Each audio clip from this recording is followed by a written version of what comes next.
Hello and welcome to World Konnect. In the next half an hour, we bring you the news from politics, culture, science and showbiz from across the globe.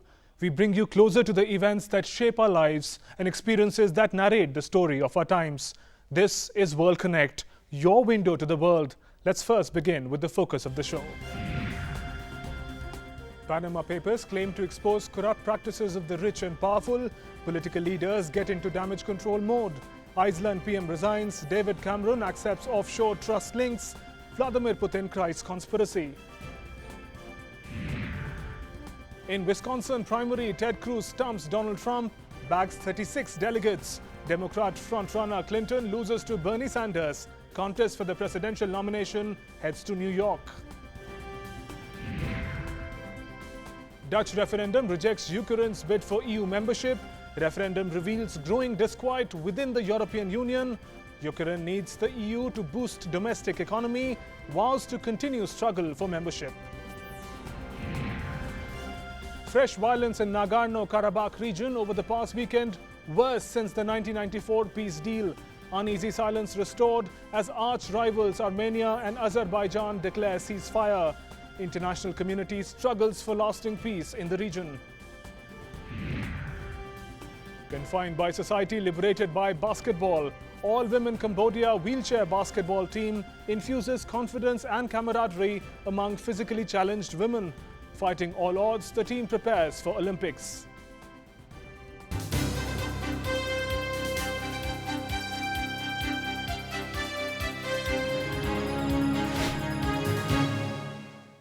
The Panama Papers have taken the world by storm, exposing decades of alleged tax evasion and corrupt practices by the high and the mighty. The political bosses are finding themselves in a bit of a tricky spot. While the Iceland Prime Minister had to step down for inquiry into his offshore dealings, his counterparts from across the world are getting too defensive or are ready with a clarification. Meanwhile, China, quite predictably, has banned all references to Panama Papers from its websites in the country. Touted as the biggest leak of confidential documents in history, the Panama Papers claim to expose an international web of corruption and tax evasion by the world's rich and powerful, especially the political elite. The massive 2.6 terabyte leak from Panama law firm Mossack Fonseca is creating an uproar across the world. Iceland's Prime Minister Sigmundur David Gunnlaugsson became the first major casualty of the Panama Papers revelations, stepping down after leaked files showed his wife owned an offshore firm with big claims on the country's collapsed banks. British Prime Minister David Cameron has acknowledged that he had owned and profited from shares in an offshore trust set up by his late father, but has claimed no wrongdoing. We owned 5,000 units in Blairmore Investment Trust, which we sold in January 2010. That was worth something like £30,000. I paid income tax on the dividends, but there was a profit on it, but it was less than the capital gains tax allowance, so I didn't pay capital gains tax, but it was subject to all the UK taxes in all the normal ways. Russian President Vladimir Putin has said the leaks were part of an orchestrated attempt to destabilize Russia. Media reports based on the leaked documents allege that Sergei Roldugin, a friend of Putin, had offshore transactions that might be linked to the Russian leader. More than anything, our opponents are concerned not with it, but with the unity and consolidation of the Russian nation. There is a certain friend of President of Russia, he did something, and probably there is a certain element of corruption there. What element? There is none. The Chinese government has demanded more clarification on the Panama Papers before considering any action. It has censored all content related to the papers from websites in the country. The move came after the leaks revealed that family members of 8 Chinese leaders owned and operated offshore shell companies. Argentina's president, Mauricio Macri, has claimed innocence in the face of allegations of corruption leveled by the Panama Papers. Meanwhile, US President Barack Obama has appealed for international tax reforms amid the Panama Papers revelations. Add another reminder in this big dump of data coming out of Panama that tax avoidance is a big global problem. It's not unique to other countries because, frankly, there are folks here in America who are taking advantage of the same stuff. A lot of it's legal, but that's exactly the problem. 11 million documents held by Mossack Fonseca have been leaked to German newspaper Süddeutsche Zeitung. The source of the leak remains anonymous. Meanwhile, Mossack Fonseca has denied it has done anything wrong and says the leaked information is being presented out of context. In the US, Wisconsin shows thumbs down to Donald Trump as his Republican opponent Cruz literally cruised ahead with 36 delegates. With this win, Cruz consolidates his position as potential anti-Trump alternative for his party. In the Democrat camp, Sanders scores a big win against Clinton but has a tough road ahead as the race for presidential nomination now heads to New York. The race to White House is getting even more interesting every passing day. A new twist in the presidential fight came this week in Wisconsin, where frontrunners of both the camps, the Democrats and Republicans, suffered major blows. In the Republican camp, billionaire real estate tycoon Donald Trump not just suffered a defeat, but a humiliating one as Ted Cruz triumphed. Trump could only secure 6 delegates as compared to Cruz's 36. The overall tally for Ted Cruz now stands 517, while Donald Trump has 743 delegates on his side. In the Democrat camp, Bernie Sanders' winning spree continued in Wisconsin through the victory. Though the victory margin wasn't enough to make a difference in the overall count. Former Secretary of State and frontrunner Hillary Clinton has 1,749 delegates with her, while Sanders is trailing with 1,061. The contest now heads to New York, scheduled for April 19th. The key contest has left contenders exchanging barbs. I don't think that you are qualified if you get $15 million from Wall Street through your super PAC.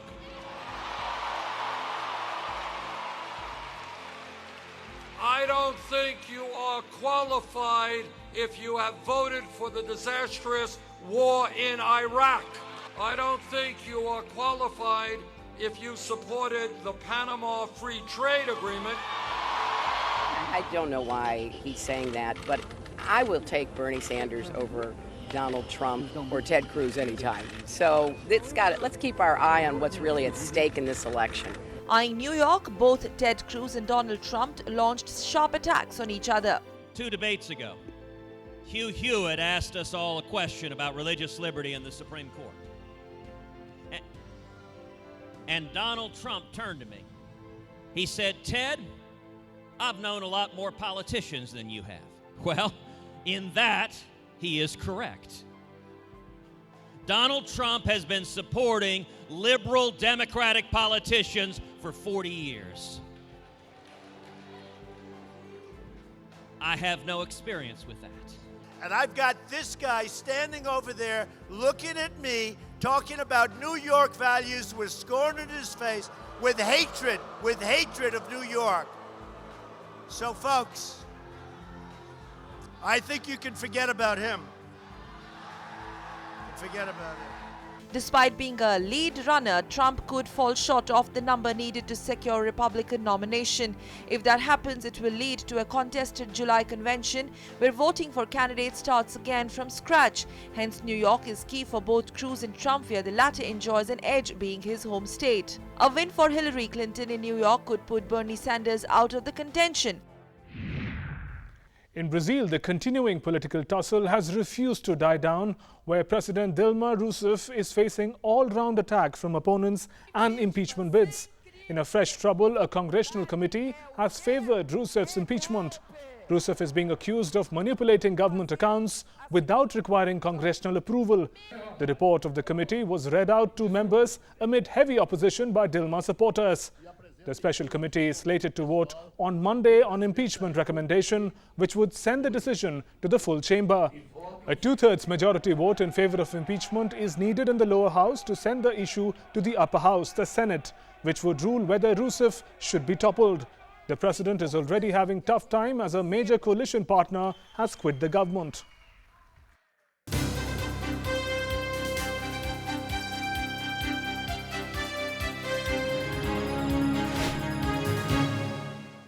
Hundreds of people have been sent back from Greek islands to Turkey. The return of illegal migrants was agreed by a European Union deal with Ankara. The accord, which came to force on Monday, aims to help end a chaotic influx into the EU of migrants and refugees, most fleeing war and poverty in the Middle East, Africa and Asia, after the arrival of over 1 million last year. Dutch referendum voters have said a big no to Ukraine's effort at joining the European Union. Dutch PM Mark Rutte must do a balancing act between the verdict of his voters and the expectations of the European Commission. Given its cold ties with Russia, entry into the EU is crucial for Ukraine to boost its sagging economy. In a larger perspective, the referendum results highlight the growing crisis and differences within the European Union. Ukraine's bid to join the European Union has hit the Dutch referendum wall. The stormy vote in the Netherlands has concluded a no for Kiev to join the 28-member grouping. Although the referendum results are not binding, but Prime Minister Mark Rutte's government, which has been losing popularity of late, wouldn't want to take the risk of ignoring it. The referendum was largely the outcome of a political battle in the Netherlands. Opposed to the deal, Eurosceptics in the country led a campaign against Ukraine's entry into the EU. The voting percentage was low, but strong enough to provide validity to the referendum.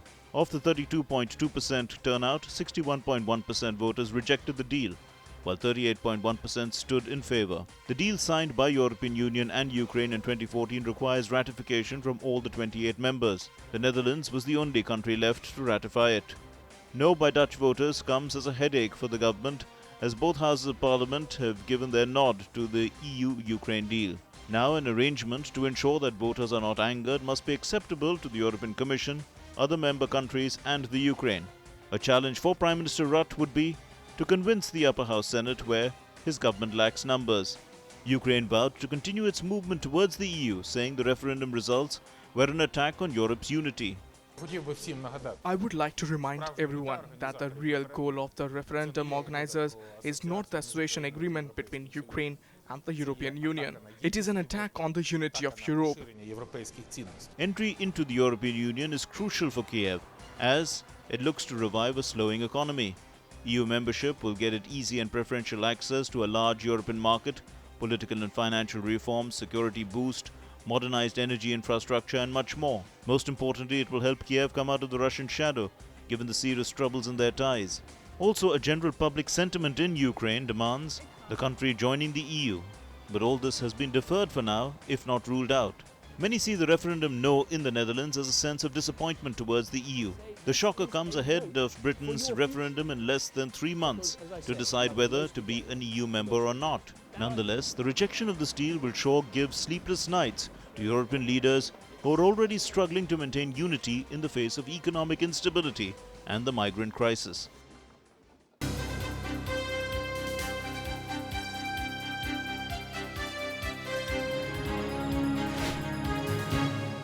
Azerbaijan and ethnic Armenian forces agreed on a ceasefire in a disputed Nagorno-Karabakh region after nearly 4 days of intense fighting that led to heavy losses to both sides. The conflict is not new. The clash between the two ex-Soviet states over the years have claimed thousands of lives and displaced several more. With international mediation not yielding much result, the apprehension that flare-ups could ignite into a full-blown war. Under this tense and uneasy silence along the Nagorno-Karabakh borderline lies a past of war and animosity. 2 decades after the bloody war claimed thousands of lives and a fragile truce coming into effect, the region continues to remain in a tinderbox. The conflict dates back over a century to friction between Christian Armenians and Muslim Turkic people and Persians. This friction among communities exploded into violence when the parliament of the region voted to go with Armenia in the late 1980s. In a bloodbath during 1988 to 1994, nearly 30,000 lives were lost and lakhs of people were displaced. As the ethnic Armenians gained control of the region, 7 areas of Azerbaijani territory outside Karabakh were occupied by Armenia. For Azerbaijan, the Nagorno-Karabakh conflict is about the return of Azerbaijanis who were forcibly expelled from the area. The stand on this is non-negotiable for Azerbaijan, and the view is also shared by the international fraternity. But despite international demands and resolutions for Armenian troop withdrawal from the conflict zone, nothing has changed on ground. Fresh violence over the past weekend was the worst since the 1994 peace deal. Not just the erstwhile Soviet states of Armenia and Azerbaijan have been at loggerheads since then, but the people of the two nations are arch rivals. But even as the two warring sides of Azerbaijani army and Armenian-backed separatists of Nagorno-Karabakh silenced their arms, tones were louder as usual. We are fighting on our own territory. If an Armenian soldier does not want to die, then let them get off Azerbaijani territory. I have said that many times and I want to repeat it. During military action, the Defense Army of Nagorno-Karabakh units carried out counter-attacks at all the directions of the opponent's offensive, and status quo was restored.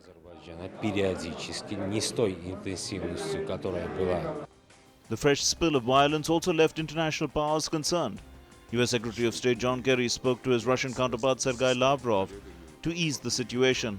Lavrov held talks with Azerbaijan President Ilham Aliyev and discussed the issue as US, France and Russia sent their envoys to Azerbaijan, Armenia and Nagorno-Karabakh. However, another fact is that decades of international mediation have not been able to produce any results.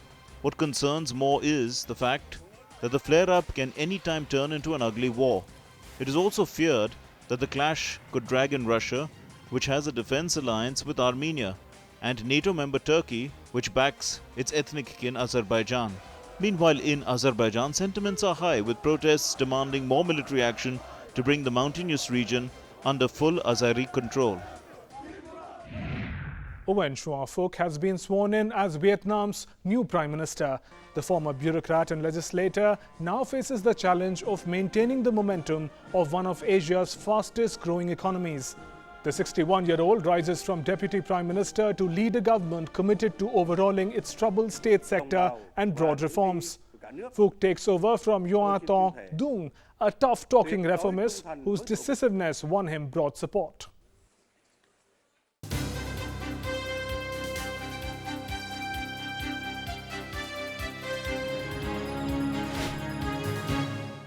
South African President Jacob Zuma survived an impeachment vote in Parliament on Tuesday. The vote was launched after a constitutional court ruling that he had to repay state funds spent on his private home. Zuma, during vote, had the support of the ruling African National Congress, which forms almost two-thirds of the assembly. Despite alleged discontent within his party over a series of scandals, in total 233 lawmakers voted against the impeachment motion and 143 voted in favor. However, Zuma did not attend the impeachment proceedings. Here are some other stories catching attention elsewhere.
It is tragic when a country once known for stunning architecture and multicultural population becomes synonymous with poverty, war and human rights violations.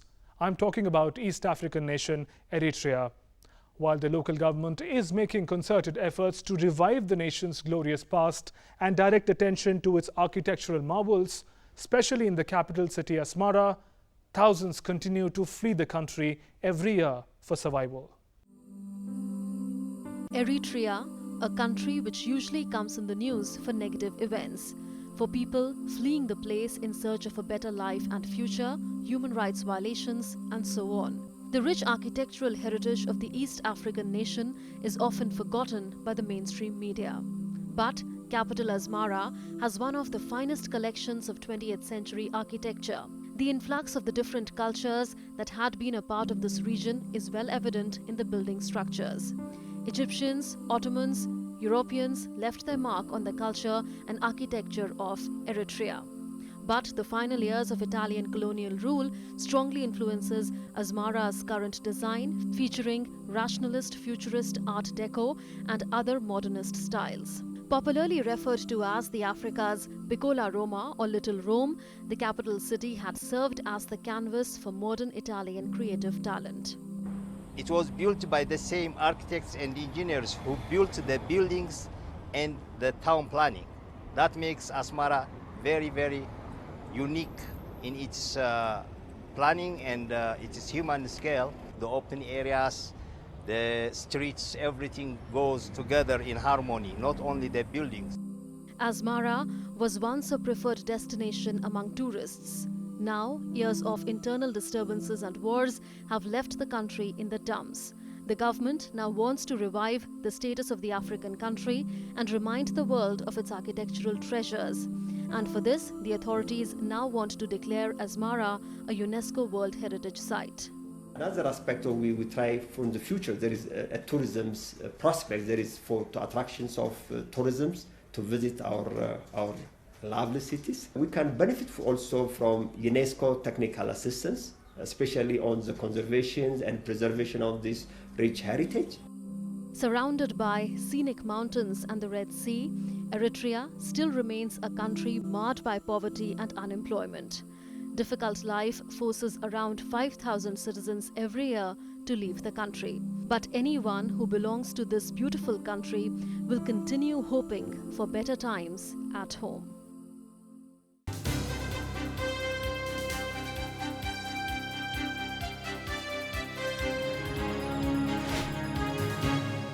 What if the true meaning of life was hidden in, well, a basketball? If you were part of Cambodia's all-women wheelchair basketball team, you would know exactly what I mean. This is the story of Lors Nimol and women like her, who despite their disability have taken on the sport to reclaim their place in the society. Fighting both stigma and pity, these women do not play just to pass time. They are in fact eyeing the next Paralympics in Tokyo. Confined to a wheelchair after losing her limbs in a landmine accident, some of Lors Nimol's best moments in life came while playing basketball. The 34-year-old mother of one is an important team member of the all-women Cambodian wheelchair basketball team, an international committee of the Red Cross initiative that builds confidence and camaraderie in the lives of physically challenged women. Before, when I did not play basketball, I was at home lonely. So when I play basketball, I have a lot of friends and we feel happy together. Deftly maneuvering their chairs, the women play the sport with vigor and passion, nothing short of a professional. The game not only helps them sharpen their sporting skills, but also helps them find a place in society. For these women who are often rejected by their own communities, the team is a life-changing feature. The first type of discrimination is discouragement from families. They look down on us disabled people as incapable of doing anything or of working. Or they feel ashamed when they go out because they have a disabled kid or relative. It's not actually enough for them just to play basketball. We want them to be advocates for disability sports, and having a successful team would certainly help that. So what next? Encouraged by their enthusiasm for the game, the women are now geared up to take it to the next level, qualifying for the 2020 Paralympics in Tokyo. The immediate and more important gain for these women is fighting the deep-rooted stigma in their families. For these women, whose lives were filled with loneliness and hopelessness, basketball has transformed them to ones filled with hope and joy. There is no discrimination in the family, and right now, that is worth much more than an Olympic medal. With that, we come to the end of this edition of World Konnect. Do send us your feedback. Our email ID is worldkonnect.ddnews@gmail.com. You can also follow us on Facebook. But before we wrap up, let's take you to Taiwan, where more than 6,000 Taiwanese gathered in Toyon City to honor their ancestors on Tomb Sweeping Day in biggest celebration of its kind. Thanks for watching. Goodbye.